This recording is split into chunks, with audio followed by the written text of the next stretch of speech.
Good morning, grade 10 learners. Today we will discuss another topic entitled the distance formula, the midpoint formula, and the coordinate proof.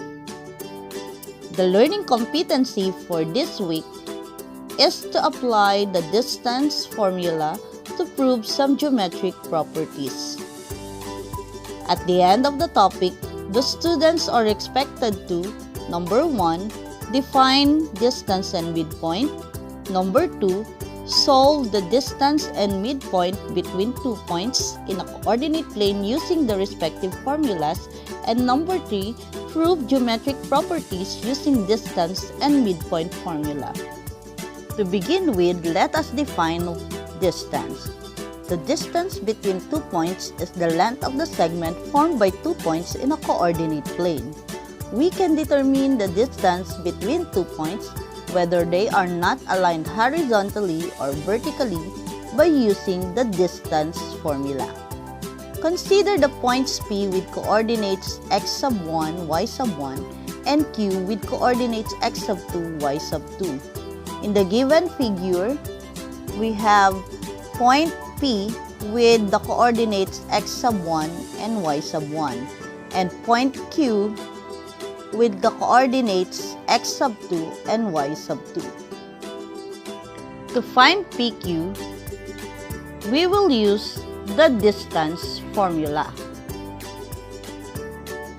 In symbol, we have D equals square root of x sub 2 minus x sub 1 square plus y sub 2 minus y sub 1 square.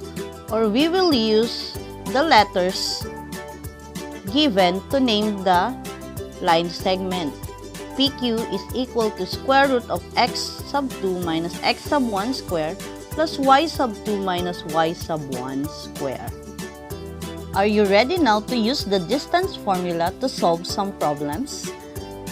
Let's have example number 1. Find the distance between point A with coordinates 1, 11 and point B with coordinates 7, 3. Let us assign your given coordinates. 1 will be your x sub 1, 11 is your y sub 1, 7 is your x sub 2, and 3 is your y sub 2. In order to get the distance of AB, we will use the distance formula, which is equal to square root of x sub 2 minus x sub 1 square plus y sub 2 minus y sub 1 square. By substitution, we have now square root of 7 minus 1 square plus 3 minus 11 square. 7 minus 1 is 6, so that is equal to square root of 6 square plus 3 minus 11 is negative 8, so we have negative 8 square. 6 square is 36, negative 8 square is 64. So AB is equal to square root of 36 plus 64, which is finally equal to square root of 100. What is the square root of 100? What is the number that when you multiply twice by itself, the answer is 100? That's right. The answer is 10. So the distance between points A and B is equal to 10 units. Let's have another example.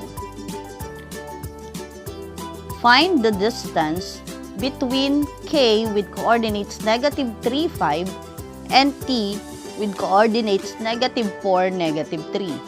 Negative 3 is your x sub 1, 5 is your y sub 1, negative 4 is your x sub 2, and negative 3 is your y sub 2. By substituting the given coordinates to your formula, we have KT is equal to square root of negative 4 minus negative 3 square plus negative 3 minus 5 square. Negative times negative is positive. So we have negative 4 plus 3, and that is negative 1 square. And then, if we are combining two negatives, we just add the given integers. So we have negative 3 plus negative 5 is negative 8 square. Negative 1 square is 1 and negative 8 square is 64. So we have KT equals square root of 1 plus 64 and that is equal to square root of 65. Square root of 65 cannot be simplified. By using calculator, we will get the square root of 65 equals to 8.06 units. Let us now have the last example.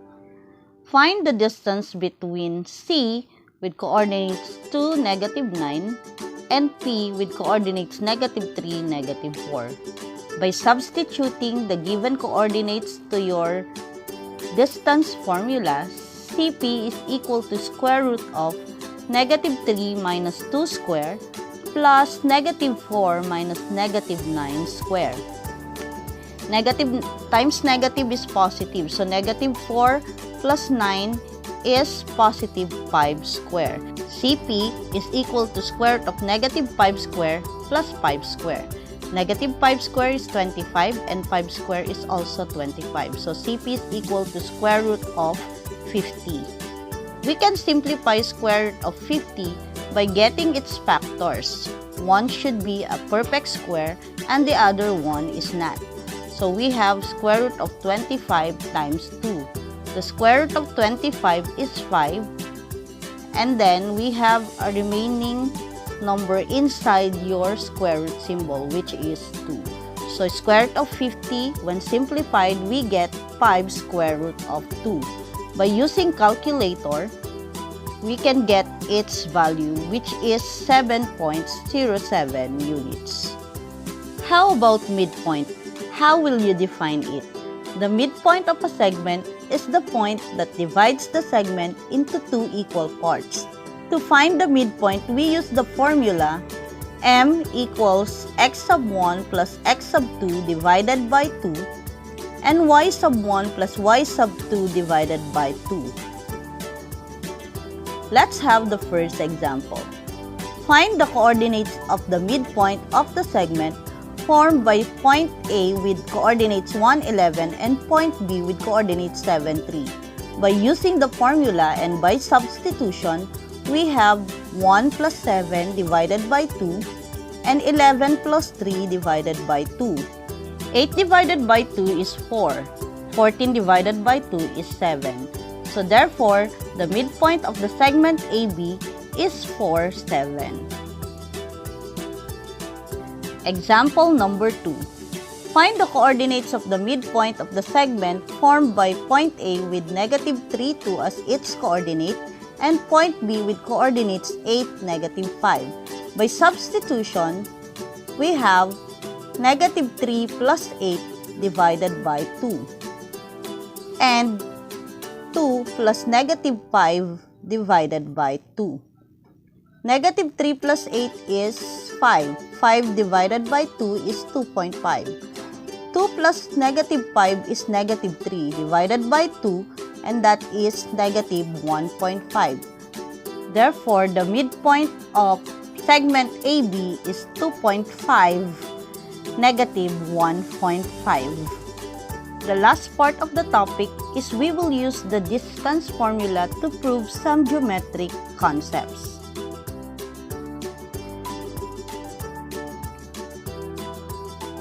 So let us plot the points A with coordinates 6, 11, B with coordinates 1, 2, and C with coordinates 11, 2.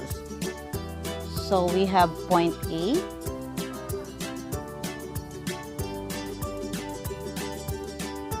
point B,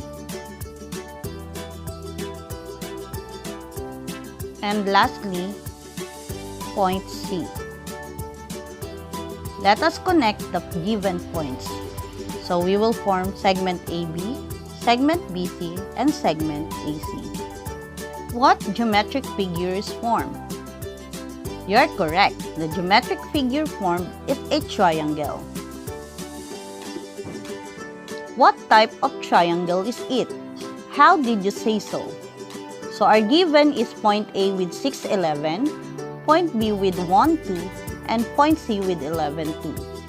So by getting the distance of the three segments, we can identify the type of triangle. So let's start with segment AB. By substitution, we have 1 minus 6 square plus 2 minus 11 square. 1 minus 6 square is negative 5 square, and 2 minus 11 is negative 9. So negative 9 square. Negative 5 square is 25. Negative 9 square is 81. So AB is equal to 25 plus 81, and that is equivalent to square root of 106. When we use calculator, the value of square root of 106 is 10.3 units. Let's get the distance between points B and C. By substitution, we have square root of 11 minus 1 square plus 2 minus 2 square. 11 minus 1 is 10, and 2 minus 2 is 0. 10 square is 100 plus 0 square, which is 0. That is equal to square root of 100. So the distance of BC is equal to 10 units. Finally, let us get the distance of AC. By substitution, we will get square root of 11 minus 6 square plus 2 minus 11 square. 11 minus 6 is 5, and 2 minus 11 is negative 9. So 5 square is 25, and negative 9 square is 81. Square root of 25 plus 81. AC is equal to square root of 106, and that is also equal to 10.3 units. Since two of the three sides of the triangle have equal measure, then it is an isosceles triangle.